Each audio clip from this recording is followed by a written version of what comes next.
तो friends welcome back. So friends ज़बरदस्त central government की जॉब आ गई है।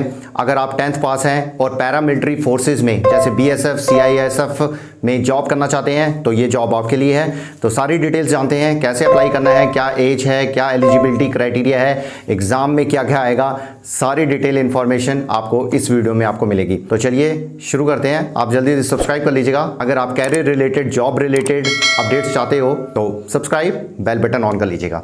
तो चलिए शुरू करते हैं, let's start. So friends, staff selection commission of India ने नोटिफिकेशन जारी किया है कि वो जनरल ड्यूटी कांस्टेबल्स के लिए हायरिंग कर रहे हैं। 26,146 पोस्ट निकाली गई है। ये साल में एक बार एग्जाम कंडक्ट किया जाता है और मेल हो या फीमेल हो दोनों आप अप्लाई कर सकते हैं। देखिए पैरामिलिट्री फोर्सेस में आता है जैसे बीएसएफ हो गया, सीआईएसएफ हो गया, आईटीबीपी हो गया, एसएसबी हो गया। तो ये जो सारी जो पैरामिलिट्री फोर्सेस हैं इसमें बेसिकली आपका एग्जाम कंडक्ट किया जाएगा और किसी फोर्स में किसी डिपार्टमेंट में आपको रिक्रूट किया जाएगा। ये जनरल ड्यूटी कांस्टेबल्स के लिए बेसिकली हायरिंग की जा रही है। अप्लाई करने के लिए आपको ऑनलाइन एप्लीकेशन करना पड़ेगा और इसकी जो डेट्स हैं 24 नवंबर से इसकी ऑनलाइन एप्लीकेशन शुरू हो चुकी है और ये चलेंगी 31 दिसंबर तक। तो जल्दी जल्दी अप्लाई कर लीजिएगा, लास्ट डेट का वेट मत कीजिएगा। सो फ्रेंड्स, ये जो वैकेंसीज निकली हैं ये बेसिकली हर फोर्सेस को बेसिकली डिवाइड किया गया है। कितनी रिक्रूटमेंट होगी कितने फोर्सेस के लिए, मतलब कि किस पैरामिलिट्री फोर्स को कितने रिक्रूटमेंट चाहिए, कितने हायरिंग चाहिए। अगर हम बीएसएफ की बात करें तो उसमें जो है 6,174 पोस्ट खाली हैं। सीआईएसएफ में 11,025, सीआरपीएफ में 3,337, एसएसबी में 635, आईटीबीपी में 3,189, एआर में 1,490, एसएसएफ में 290। तो टोटल 26,146 पोस्ट हैं इन सभी को मिलाकर। सो फ्रेंड्स, मेल वाइज भी बेसिकली इसमें डिस्ट्रीब्यूशन की गई है। तो आप चेक कर लीजिएगा, ये स्क्रीन पे आ भी रहा होगा। तो कितने मतलब कि males SC ST OBC EWS UR आपको कितना डिवाइड किया गया है बीएसएफ में, सीआईएसएफ में, सीआरपीएफ में, एसएसबी में, आईटीबीपी में, एआर में, एसएसएफ में कितना डिवाइड किया गया है वो आप चेकआउट कर लीजिएगा। स्क्रीन पे भी आपको आ रहा होगा और मैं लिंक भी शेयर कर लूंगा नोटिफिकेशन का, आप उसमें भी जाके जरूर चेक करिएगा। और फीमेल्स में भी बेसिकली इसमें डिवाइड किया गया है। तो इसमें देखिए सारा बॉर्डर सिक्योरिटी फोर्स में कितनी पोस्ट खाली है, 963 है, सीआईएसएफ में 1112 है और सीआरपीएफ में 71 है, एसएसबी में 42 है। ये बेसिकली फीमेल्स के लिए है। तो सारी लिस्ट आपको आ रही होगी, आप जरूर चेकआउट करिएगा। सो फ्रेंड्स, अब हम एप्लीकेशन फी के बारे में जान लेते हैं। जो मेल कैंडिडेट्स हैं उनके लिए 100 रुपीज जो है बेसिकली एप्लीकेशन फी लगेगा और अगर हम फीमेल्स एससी एसटी और एक्स सर्विसमैन की बात करें तो उनको कोई भी फी नहीं देनी पड़ेगी। सो फ्रेंड्स, अब हम एलिजिबिलिटी क्राइटेरिया जान लेते हैं। जो कैंडिडेट्स अप्लाई कर रहे हैं जनरल ड्यूटी कांस्टेबल्स के लिए बीएसएफ, सीआरपीएफ, सीआईएसएफ, आईटीबीपी और एसएसएफ, एसएसबी में, तो उनके लिए बेसिकली जो है 10th पास होना जरूरी है या इक्विवेलेंट जो डिग्री आपके पास होनी चाहिए फ्रॉम रिकॉग्नाइज्ड बोर्ड। तो मतलब मिनिमम आपके पास क्वालिफिकेशन 10th पास होनी चाहिए। और अगर हम एज लिमिट की बात करें तो एज जो है 18 से 23 ईयर्स के बीच में होना चाहिए। तो एज रिलैक्सेशन भी दी गई है, आप चेक कर लीजिएगा, आपकी स्क्रीन पे आ रही होगी। ओबीसी को 3 ईयर्स है, एसटी एससी को 5 ईयर्स है, एक्स सर्विसमैन को 3 ईयर्स है। तो ये डिवाइड किया गया, आप चेक जरूर करिएगा। सो फ्रेंड्स, अब हम सिलेक्शन प्रोसेस जान लेते हैं कि इसका बेसिकली सिलेक्शन क्राइटेरिया क्या होगा। देखिए सबसे पहले जो स्टेज 1 होगा उसमें रिटन एग्जामिनेशन आएगा, वो कंप्यूटर बेस्ड होगा।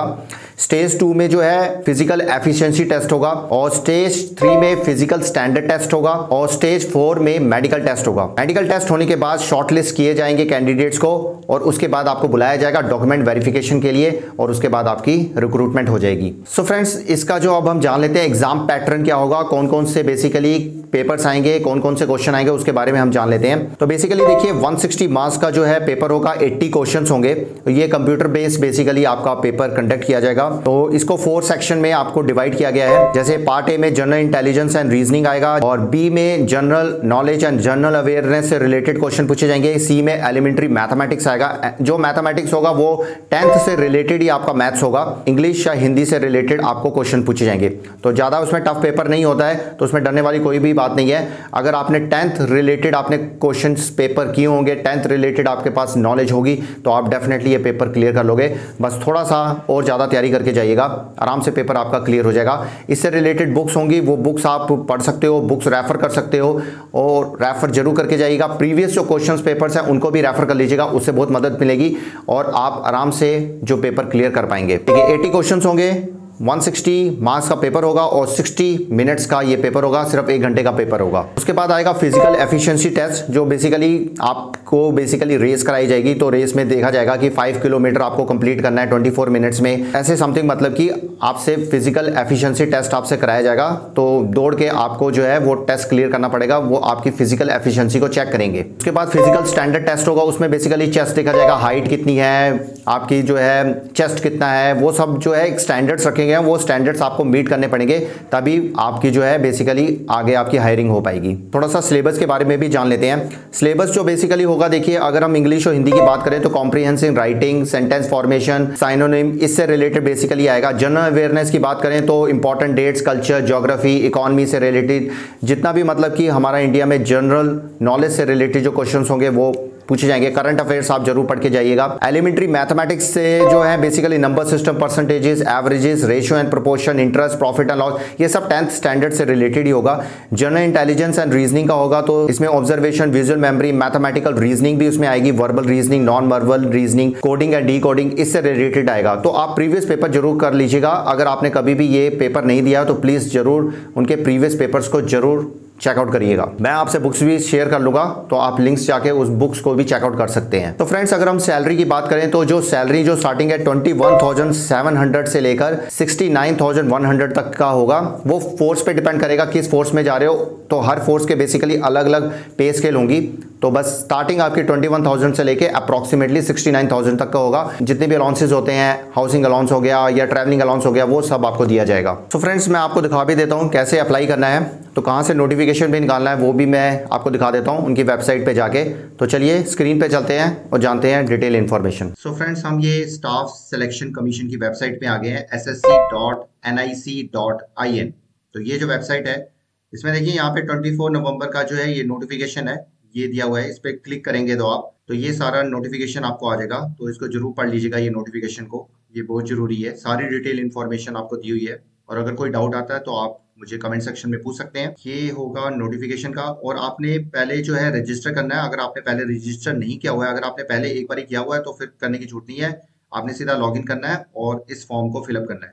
तो अगर आपने रजिस्टर करना है, नया है, पहले कभी नहीं किया, यहाँ इस साइट पे रजिस्टर, तो रजिस्टर नाउ पे क्लिक करिएगा। तो ये जो आ जाएगा, ये इसमें देखिए जब भी डिटेल इन्फॉर्मेशन सारे भरेंगे तो प्लीज करेक्ट इन्फॉर्मेशन भरिएगा। जो डॉक्यूमेंट्स आपके पास हैं, जो 10th के जो सर्टिफिकेट्स जो उसमें नाम है, उसी से रिलेटेड जो है वही नाम लिखिएगा। कुछ भी गलत नहीं भरना है, नहीं तो फिर आपका जो है ये कैंसिल हो जाएगा।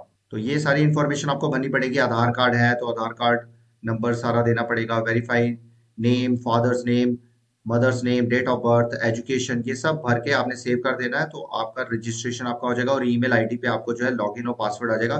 फिर आपने वहां पे जाके अपने सारी एडिशनल कॉन्टैक्ट डिटेल्स, सारी आपने डिटेल्स देनी है और डिक्लेरेशन करनी। तो ये है जो है सारा प्रोसीजर। सो फ्रेंड्स, ये था सारा प्रोसीजर अप्लाई करने का। आई होप आपको सब कुछ समझ आ गया होगा। कोई भी डाउट होता है, कोई भी क्वेश्चन है, तो आप पूछ लीजिएगा कमेंट सेक्शन में। और अगर इससे रिलेटेड और भी जॉब्स आएंगी तो मैं आपको अपडेट करता रहूँगा। सब्सक्राइब कर लीजिएगा, लाइक कर लीजिएगा, शेयर कर लीजिएगा, क्योंकि जॉब अपडेट्स रेगुलर आती रहेंगी। बट फ्रेंड्स, तैयारी करके जाइएगा, बहुत ही अच्छा पेपर है। अगर आप 10th पास हैं और पैरामिलिट्री फोर्सेज में जॉब करना चाहते हैं तो this is the best job, this is the best government job. तो जल्दी जल्दी अप्लाई कर लीजिए। Best of luck for this exam. तो मिलते हैं एक और नई जॉब अपडेट के साथ। तब तक के लिए गुड बाय, नमस्ते, सत श्री अकाल, गुड डे, आदाब, जय हिंद। अपना और अपनी फैमिली का ध्यान रखिए और फन इन्फॉर्मेट्रिक्स को सब्सक्राइब एंड शेयर करिए।